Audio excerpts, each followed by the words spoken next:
I didn't expect my life to change in a single afternoon. But the lawyer's words hit me like a truck as I drove down that dusty, winding road toward what was now technically mine. 1,500 acres. A private lake, rolling hills, thick forests, the kind of land that makes a person feel small and infinite at the same time. My heart raced, palms sweating, as the weight of inheritance sank in. My uncle, the family eccentric who had vanished into the wild decades ago, had left me everything. And now it was mine. But then, my jaw dropped. Across the shimmering lake, towering over the untouched wilderness, was a mansion. White columns gleaming in the sun, manicured lawns, 3 stories of sheer extravagance. A house that looked more at home in Beverly Hills than Montana. My mind raced. Who had built this? And why? I stepped out of my truck, boots crunching on the gravel, and she was there. HOA Karen.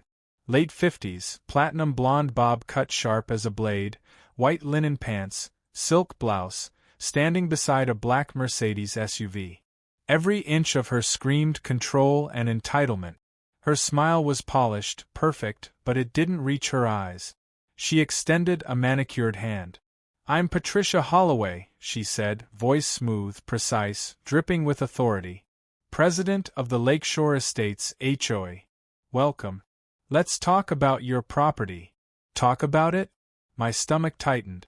This was my uncle's land. My family's legacy. The cabin he had built, weathered and small, sitting on the eastern shore, had been my dream, my inheritance. Yet here was this woman, acting like she owned it all. I stepped forward, voice steadier than I felt. "This is my property." Her gaze swept over the cabin, lingering with barely concealed disgust. "Your uncle chose to remain outside our community standard. But now that you've inherited, we hope for a fresh start. Rules here, Daniel. Rules that maintain property values." I clenched my fist. My paradise. My inheritance. And she thought a rulebook could rewrite history. "Either renovate the cabin to match our standards, or remove it entirely," she said, leaning slightly forward, eyes narrowing. My blood ran cold. Remove it? My uncle's decades of work, my family history, my legacy, just gone, because she had a clipboard and a sense of superiority? I drew in a slow breath, feeling the pulse of anger and determination rising through me. This wasn't just a disagreement. This wasn't a conversation about aesthetics or community standard. This was about confrontation. And I had a choice: back down and lose everything, or stand my ground and face whatever storm she was willing to unleash. The first spark of defiance ignited. I would not let her take this from me. Not the cabin. Not the land. Not my inheritance. I looked at her, letting the weight of my gaze communicate what words couldn't. "I'm not negotiating," I said quietly but firmly. "This is my land. Every inch of it." Her perfectly controlled smile faltered just slightly, and I knew this was only the beginning. Karen's eyes scanned the cabin, her gaze sharp, precise, judgmental. Every imperfection, the peeling paint, the uneven roofline, the weathered wood, was an affront to her sense of order. "We have very specific standards here," she said, voice tight, each word deliberate. "Your uncle ignored them for decades. Now it's your turn." I felt a surge of anger rise in my chest. Ignored them? This is my property. My uncle's. Your HOA doesn't own it. For a moment, her smirk wavered, just a fraction, but she quickly regained composure. "Ownership doesn't give you a free pass.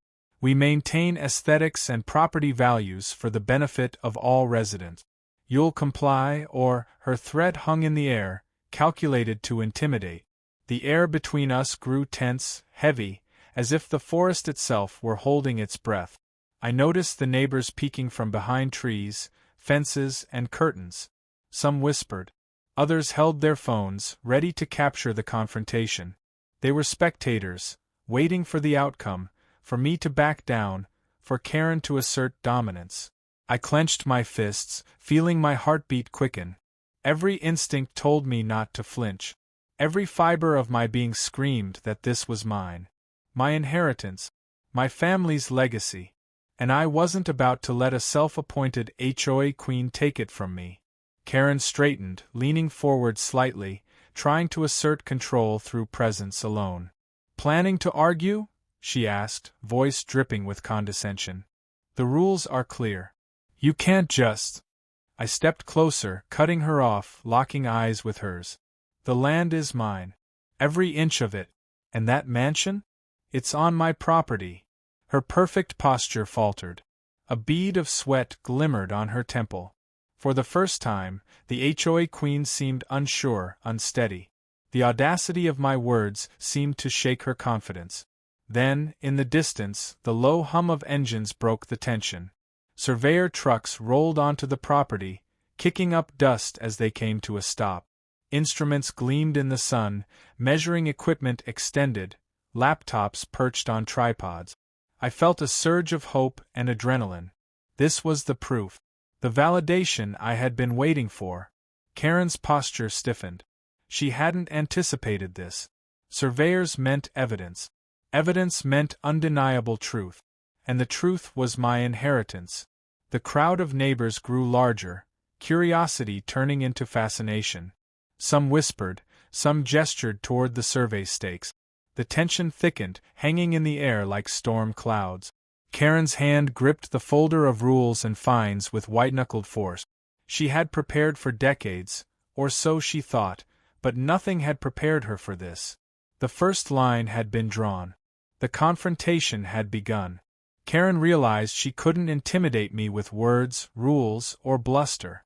This land had a history, and it was mine. And I knew one thing with absolute certainty.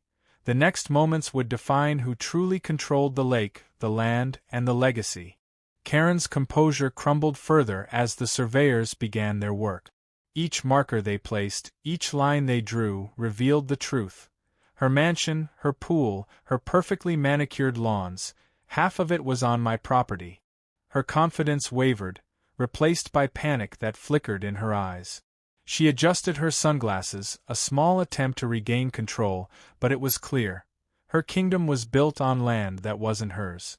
I stepped forward, boots crunching on gravel, heart pounding with a mixture of fear and exhilaration. "Do you see that?" I said, gesturing toward the survey stakes. "Every inch of this land is mine. All of it." Her lips pressed into a thin line. This can't be happening. My HOA would have checked this." Her voice cracked with disbelief. A murmur spread through the gathered neighbors. People peered over fences, whispered to each other, and some even captured the moment on their phones. The tension in the air was electric, every eye fixed on the two of us, the heir and the self-proclaimed queen.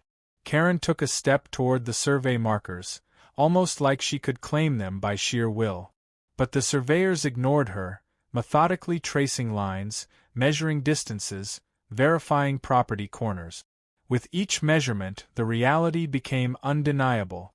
The mansion, once a symbol of her control, now looked absurd, like a gilded cage built on borrowed land.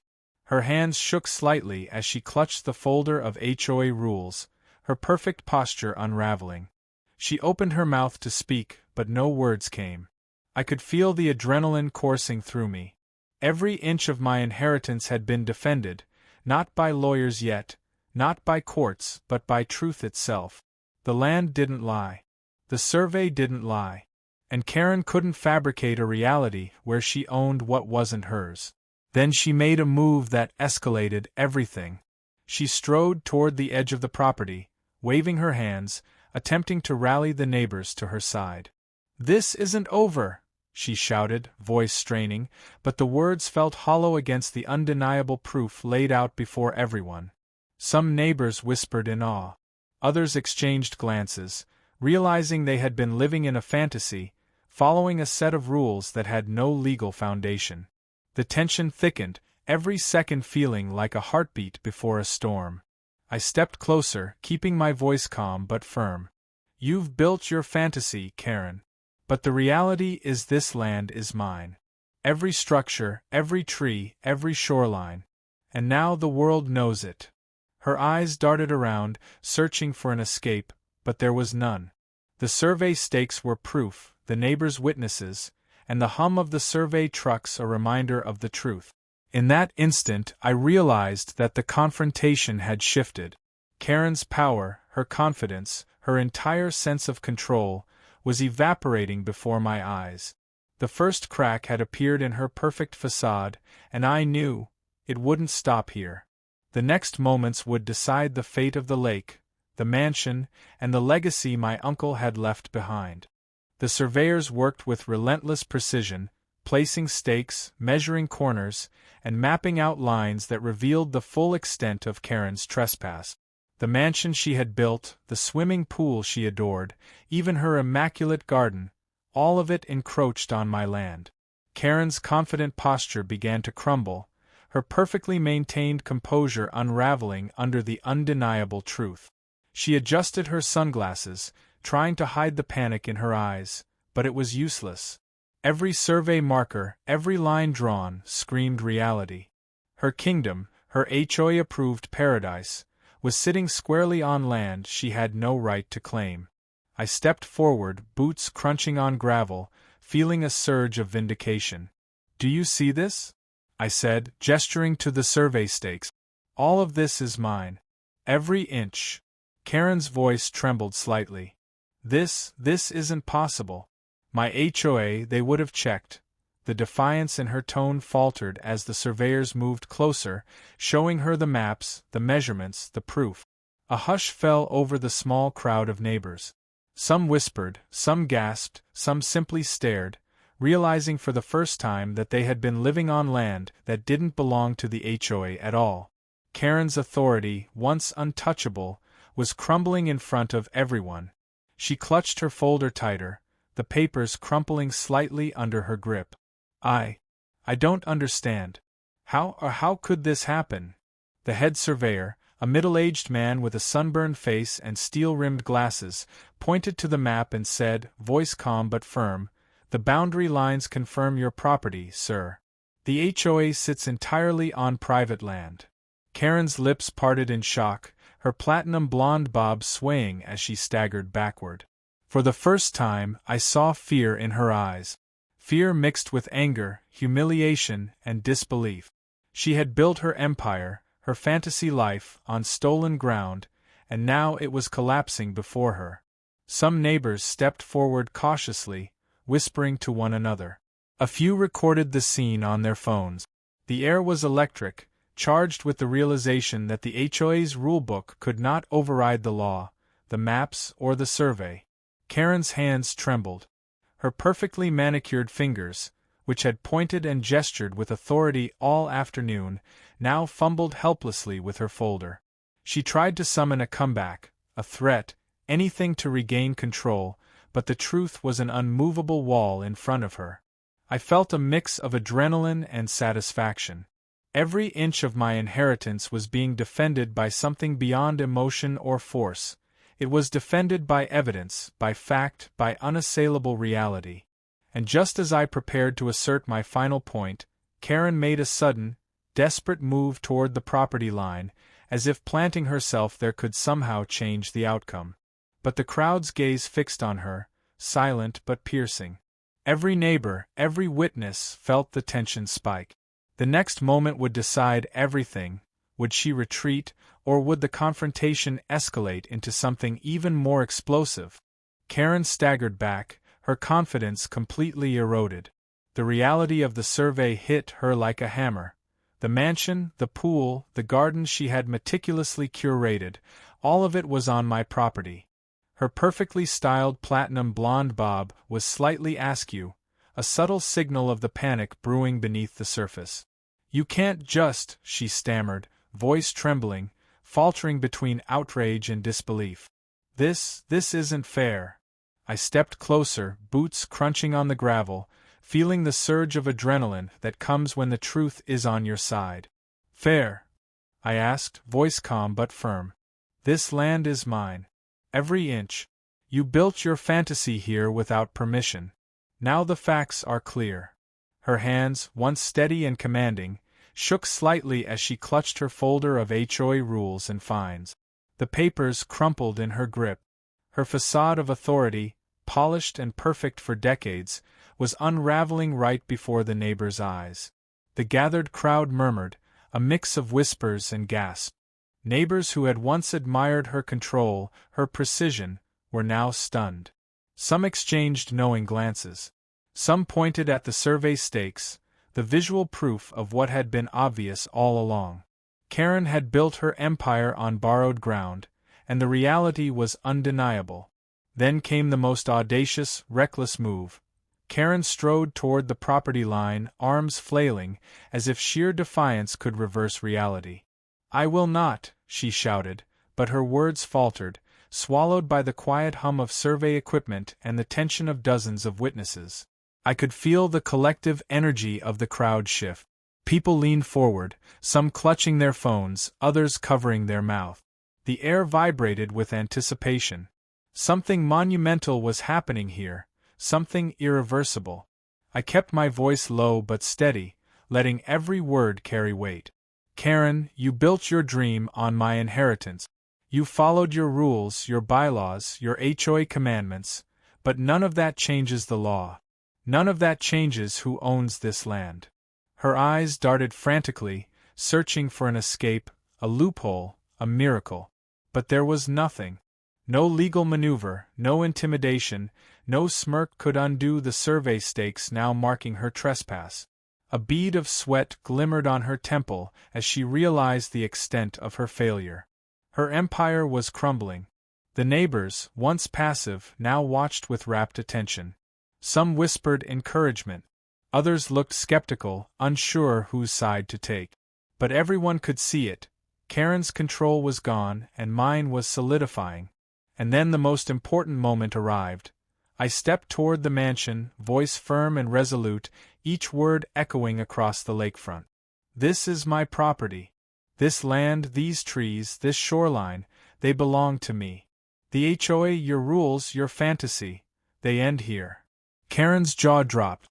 Her entire world, built on privilege and assumed authority, teetered on the edge of collapse. And in that moment, I knew this confrontation was far from over, but the tide had shifted irreversibly in my favor. Karen's platinum blonde hair was disheveled now, strands falling over her forehead as her perfectly calculated composure dissolved into panic. Her silk blouse clung slightly to her skin in the hot afternoon sun, and her white linen pants, once crisp, were creased from tension and pacing. She waved her hands frantically at the survey stakes, as if sheer force of will could erase the evidence of her trespass. "You can't do this. This isn't legal. My HOA, my rules, my community," she shouted, voice high and cracking, desperation dripping from every syllable. Her manicured nails tapped the folder in her hands, a futile attempt to assert control. I took a deliberate step toward her, boots crunching against gravel, feeling the weight of justice and truth in my chest. "Karen," I said, voice low but unshakable, "everything you see here is on my land. Every structure, every tree, every patch of shoreline. Your HOA cannot override ownership. The survey doesn't lie." Her face flushed, a mix of embarrassment and rage. She tried to rally the neighbors, her voice rising again. "Everyone, listen. There are rules, covenants, standards. You can't just ignore decades of governance." The neighbors shifted, unsure at first, but their glances toward the surveyors and the newly placed stakes told the story. The undeniable lines of property, mapped with precision, were facts. Karen's authority had no power against proof. I let the silence stretch for a moment, letting the truth sink in.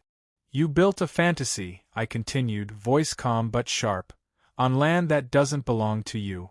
You followed your bylaws, your standards, your perceived power, but facts, Karen, cannot be ignored." Her jaw tightened. She stomped a foot, a futile gesture of aggression, her whole body trembling. She tried one last move, a sharp step toward the mansion, pointing a finger at the pool and tennis court. "I demand," she began, but the words faltered as she realized she had no audience willing to back her. A few neighbors whispered, others murmured, and a couple raised their phones to record the scene. Karen's self-assurance evaporated with every passing second. She had underestimated me. She had underestimated the law. She had underestimated the power of undeniable proof. I felt a deep, controlled surge of satisfaction. Every survey stake, every line, every map confirmed what I already knew. My inheritance, my uncle's legacy, my land, protected by fact, reinforced by truth. And Karen's fantasy, her kingdom built on trespass and arrogance, was unraveling in real time.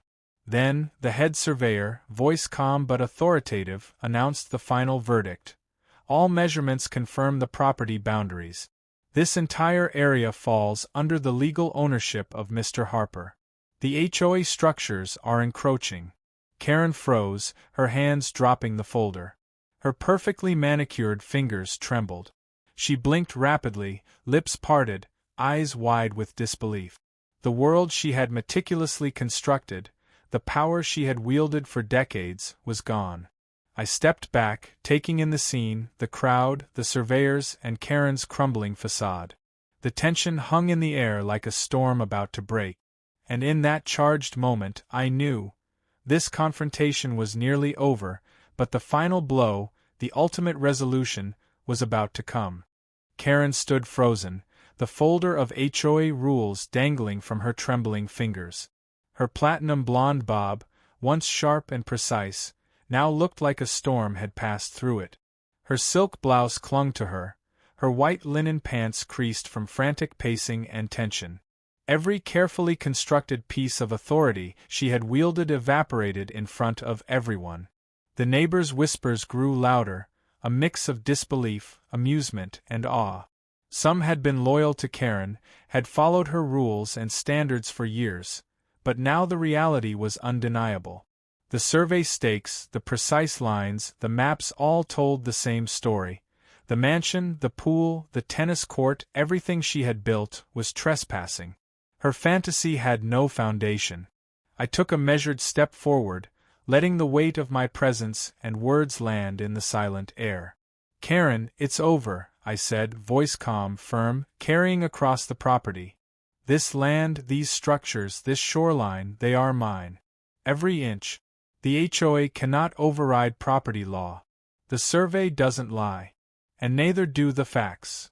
Her face turned red, a mix of rage and humiliation. She opened her mouth, trying to form a retort, but no words came. Every threat, every condescending comment she had rehearsed for decades, dissolved into nothing. The crowd's attention was fixed entirely on her and the undeniable truth. She stumbled backward, glancing at the mansion, then the survey stakes, then the neighbors. Her perfect world had collapsed. For decades she had wielded her HOA authority like a scepter, enforcing rules and aesthetics, controlling narratives, and commanding respect, but all of it rested on land that wasn't hers. And now the foundation had been removed. The head surveyor stepped forward, marking the final measurement. All lines confirm the property boundaries. The HOA structures encroach entirely on Mr. Harper's land. Legal ownership is clear and binding. Karen's lips parted slightly, a whisper of disbelief escaping. She tried to rally one last defense, pointing at the mansion. I demand," her voice broke. The neighbors shook their heads, some stepping back, realizing she had no power here. No rule, no covenant, no intimidation could undo the truth. A few brave onlookers approached the stakes, nodding and murmuring to each other. Some recorded the moment, knowing this confrontation would be remembered for years. Karen's empire of control, arrogance, and imagined authority was exposed. Every inch of land, every square foot of trespass, every misplaced belief of dominance had been revealed. I stood tall, absorbing the moment, feeling the adrenaline and satisfaction surge through me. This confrontation was more than about land. It was about truth, justice, and defending a legacy. My uncle's vision, my inheritance, was intact, and Karen's fantasy had been dismantled with facts, patience, and resolve. Finally, Karen turned, her shoulders slumped, her platinum hair falling forward. The facade was gone. Her era of control ended. and as the sun dipped behind the mountains, casting golden light across the lake and survey stakes, I realized something profound. Some battles are not fought with anger or shouting, they're won with truth. The neighbors began to disperse, some whispering, some smiling, others simply shaking their heads. Karen's mansion remained, but it was no longer hers to command. The land, the lake, the legacy, all belonged to me. And for the first time in weeks, I felt a sense of calm and triumph wash over me. The confrontation had ended. But the story, the lessons, and the proof of standing firm would resonate forever.